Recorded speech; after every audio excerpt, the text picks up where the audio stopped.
Alright, welcome back to NFL Pre-School. We're going to be looking at the defense, especially the defensive line in this part from the Bengals game against the Dallas Cowboys. Now, what are we looking at here, John? Alright, so we're going to focus on Andrew Billings here, lined up in nose tackle, and he's going to completely destroy the block that is trying to be bestowed upon him. We have a reach block from rookie left guard Connor Williams, and if you could just see where Billings is lined up, oh shit. And if you can just see where Billings is lined up relative to Williams, you can understand how unfair of a situation this is for Connor Williams, especially with Billings getting downhill as quickly as possible. You can maybe, I don't know, guys, if this is the effect of Paul Alexander on the Cowboys' offensive line, that's not exactly great, but it's still a good play by Billings, reading his keys and seeing that a wide open gap for him to burst through for the tackle for loss. And more importantly, Billings actually tackles the guy, and we've seen a lot of missed tackles from Billings when he's gotten into the backfield in the past, so this was at least promising to see. Yeah, I mean, he's finally looking like the player we thought we were getting when we drafted him. Right. I mean, I don't think this is the reason. A lot of people are theorizing it could be after he came on the show, he kind of found new purpose in his life. I don't know what it is, but he's looked a lot different, really. Yeah. When I first came on this show, I graded this pick as an A+, so he's finally starting to make me look smart, which I'm definitely happy about. Yeah, that's a nice play. Okay, so a little later on, we have Sam Hubbard going up against. Now, ready for this? Now, prepare yourself, Daddy. A tackle worse than Cedric Ogbuehi.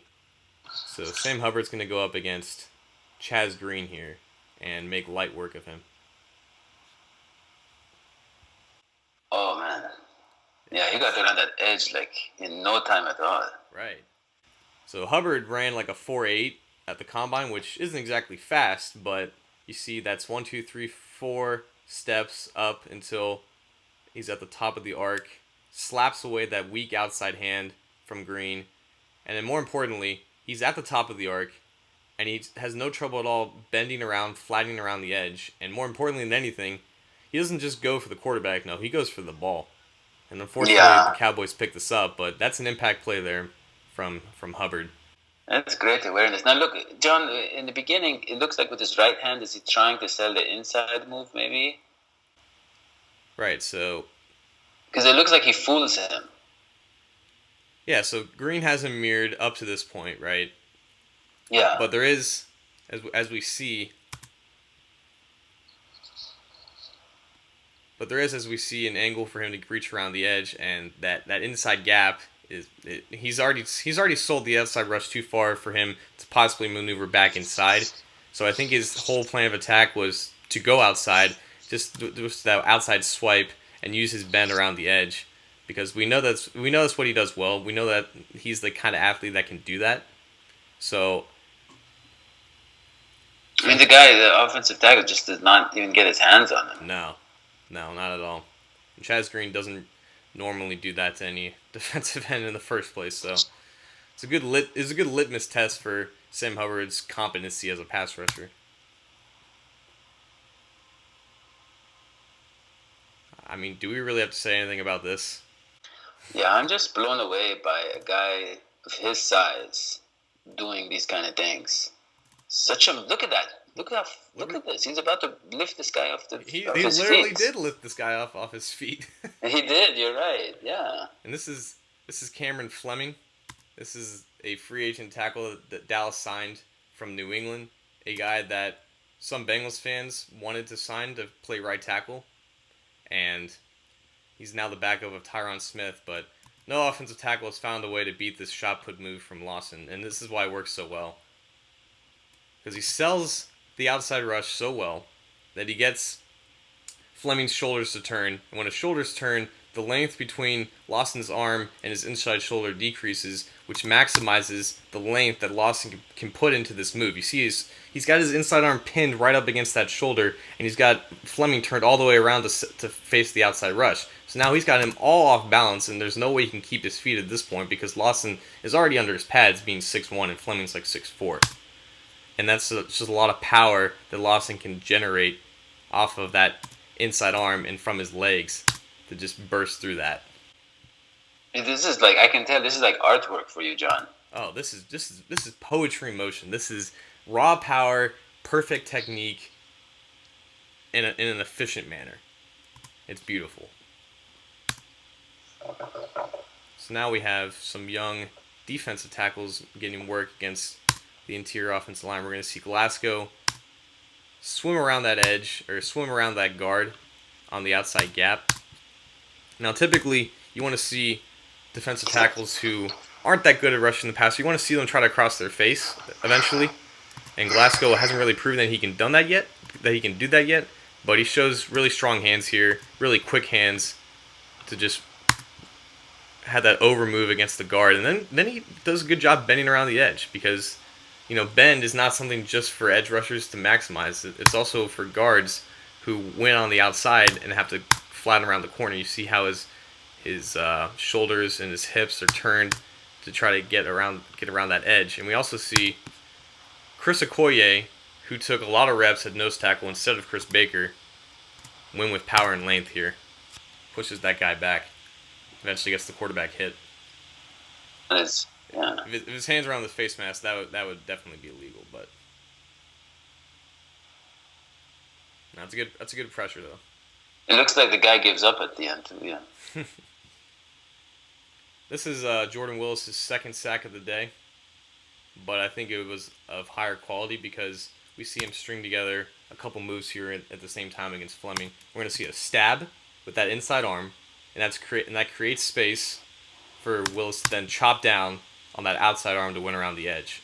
And then the running back does a poor job of chipping him, and then that's 4.5 speed from Willis to chase down Mike White. We're going to see a better angle of this. We're going to see that stab. You see the space. Fleming can't get his hands on him. Swipe down that outside arm. Fleming has no chance at this point because Willis still has his inside arm pinned against him. And then bend, flatten around the edge, 4.5 speed. There was a hold against was it Sam Hubbard, I think, on this play. Like they were holding Sam Hubbard. Yep, that's what that flag was called for. Yeah, so that is two young guys making plays. Yeah. That's just straight power from Hubbard up against the backup of Chaz Green, so you can only imagine how bad he is. Yeah, but with Jordan Willis, I know you were when we drafted him, you said he's going to have to develop some more finesse moves, some more moves. Right. No, do you think Jordan Willis has always had the athleticism to make plays like this, but he hasn't had not only the handwork to pull off moves like this, but the process as a pass rusher, because you guys can't just fling their arms around going up against offensive tackles without a plan of attack and expect good results. You have to have moves that are ingrained in your mind that you can pull out of your bag at any time up against any type of pass protection. And we've never seen this type of technical refinement from Willis up until this point. Even if it's against the backup tackle, it's still promising to see Willis show more nuance in his pass rush than just trying to win off athleticism. Because when you can combine that nuance and that athleticism, then you probably have something special. I mean, do you see a future starter in Willis, John? I do. Because because I do, and I see it in Hubbard too, right? And then that makes me wonder, if Dunlap has another 3-4 years in him. So how is it all going to work out? I think the plan is. Because remember, Lawson is going to get about, he's going to be on passing downs. Right. I think Willis is the starter in the sense of Michael Johnson, where he's that base right end where he is now. And then Lawson comes onto the field and third down, still has that pass rushing specialist. But Willis can be a starter because he can defend the run so well, and we saw that last year. But we didn't see this type of pass rushing presence last year like we're seeing right now. So I think Willis definitely has starter potential. And if he can become a two-way player as a run defender and a pass rusher, he can be an above-average starter. But no, I'm saying, and then we have Hubbard too. Well, Hubbard Hubbard has a longer way to go because he's younger, and he's a similar athlete to Willis, but he doesn't have that speed and explosion that he has. But his hands are also at a more his handwork is also more along the way than what Willis was last year. So what I'm saying, so let's say in a year or so, Hubbard could be a starting material. So then how does that all balance out? Those four guys, because how do they all find playing time? Carlos Dunlap, and he's still much better than both these guys, and he'll obviously start. So, but there's nothing wrong with good depth, and I think that's exactly what Hubbard's going to bring in the next year or two.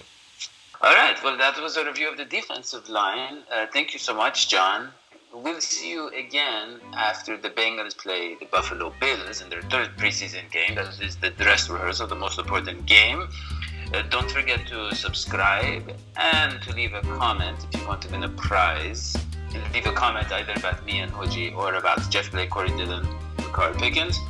And please leave a $5 contribution at the GoFundMe site so we can hurry up, get these puppets, make better content, and make it faster. And we also started a Patreon, so if you want, you can give us a monthly contribution to help us grow the show. Thank you so much. We'll see you next time. The Sweetie Pirates.